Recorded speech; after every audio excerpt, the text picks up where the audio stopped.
इसके बाद में हम दो प्रकार की जो आवर्त सारणियां है, मेंडेलीव आवर्त सारणी और आधुनिक आवर्त सारणी, इन दोनों की आपस में तुलना करते हैं। मेंडेलीव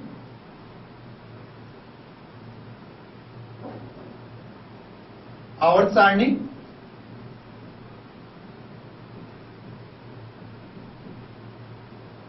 दूसरी हम आधुनिक आवर्त सारणी।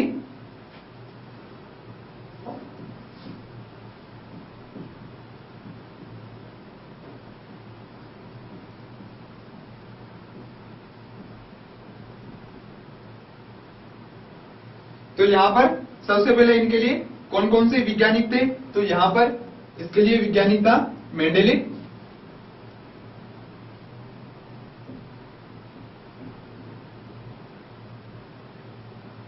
और इसके लिए हेनरी मोजले,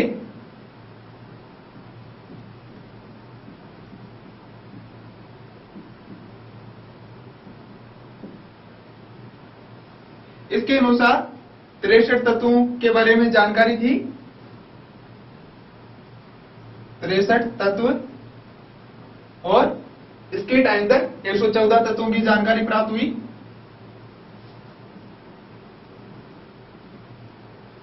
यहां पर इसके जो मेंडेलीव आवर्त सारणी है, इसमें कुछ रिक्त स्थान छोड़ दिए गए।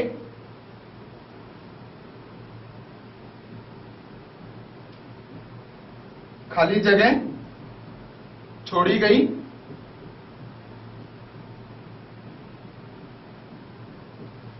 इसमें नहीं,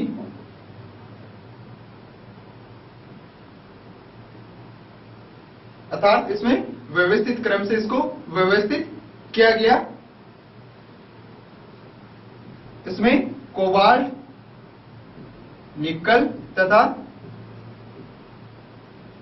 टेलुरियम और आयोडीन, इनका क्रम सही नहीं था,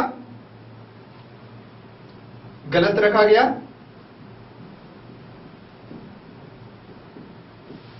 जबकि इस आधुनिक आवर्त सारणी में इसको सही कर लिया गया।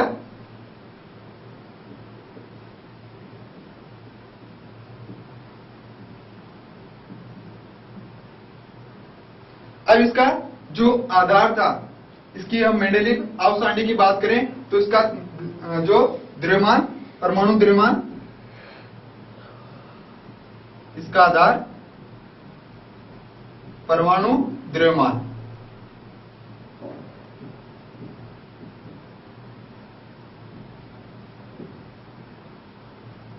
और इसका जो आधार था वह परमाणु क्रमांक।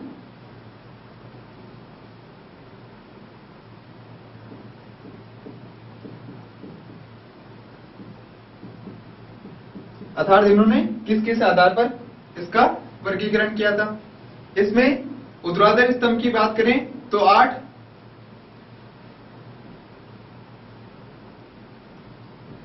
ऊर्ध्वाधर स्तंभ 8 थे, और इसमें 18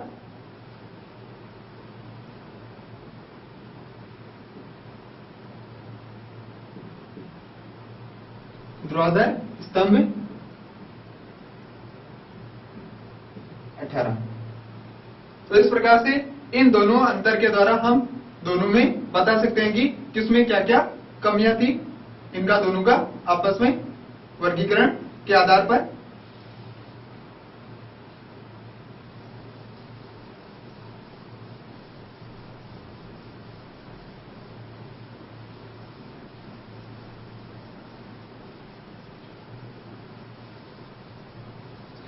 नेक्स्ट पॉइंट है, कुछ परिभाषाएं किस प्रकार से पूछी जा सकती है हमें। समस्थानिक की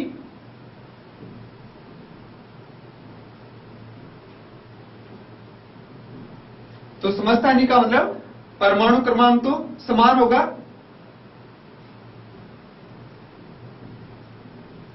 परमाणु क्रमांक समान,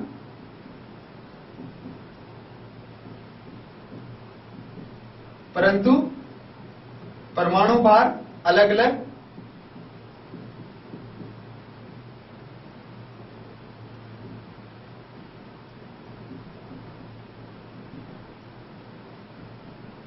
जिसे हम यहाँ पर 3 हाइड्रोजन के समस्थानिक ले सकते हैं। उदाहरण के लिए हाइड्रोजन, ड्यूटेरियम और ट्राइटिरियम। तो यहां पर परमाणु क्रमांक तो सबका 1 1 1 है, लेकिन परमाणु भार इनके सबके अलग अलग है। दूसरा है समभारिक।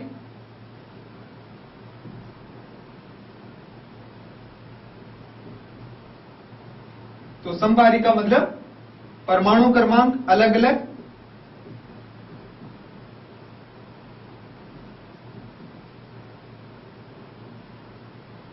अलग अलग तथा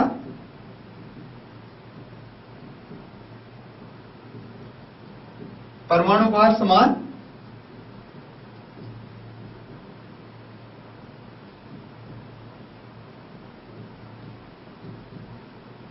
तो इसके लिए पोटेशियम और कैल्शियम का उदाहरण ले सकते हैं।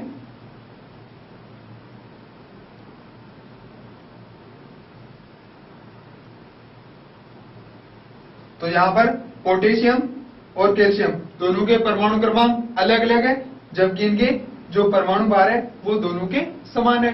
तो इस प्रकार से इनको परिभाषित कर सकते हैं। अगला क्वेश्चन हमें पूछा जा सकता है कि हाइड्रोजन है वो एक आवारा तत्व कहलाता है, तो इसको किस प्रकार से हम बता सकते हैं। हाइड्रोजन, इसको हम आवारा तत्व कहेंगे। किस प्रकार से? क्योंकि एक इलेक्ट्रॉन खोकर या त्याग कर प्रथम आवर्त में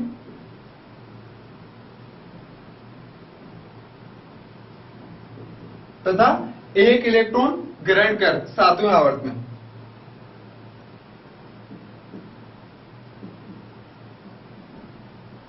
इलेक्ट्रॉन ग्रहण कर सातवें आवर्त में।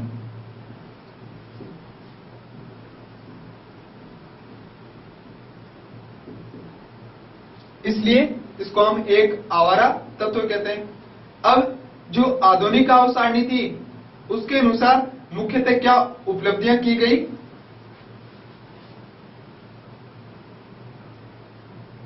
आधुनिक आवर्त सारणी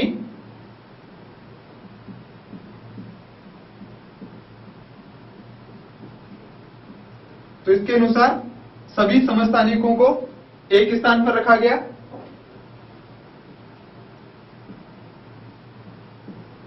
समस्थानिकों को एक स्थान पर,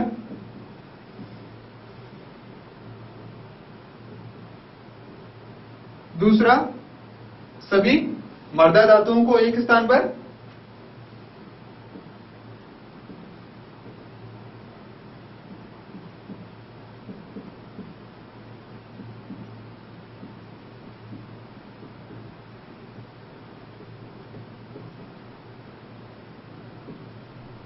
ये इसके लिए जो उसकी जो कमियां थी उस कमियों को इसने इसके रूप में पूरा किया। अब हमें क्वेश्चन किस प्रकार से एक आयनिक त्रिज्या के क्रम के बारे में पूछा जा सकता है।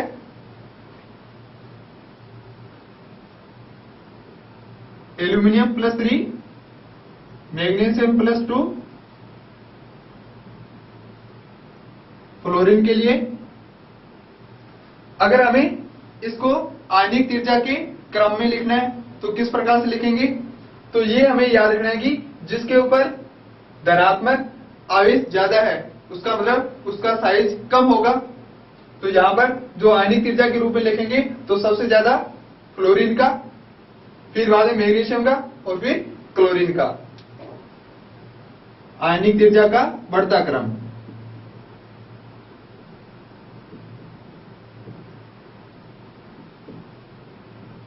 बढ़ता क्रम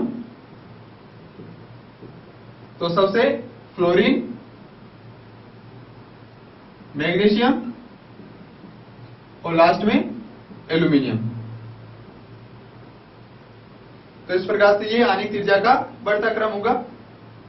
इस प्रकार से हम बता सकते हैं।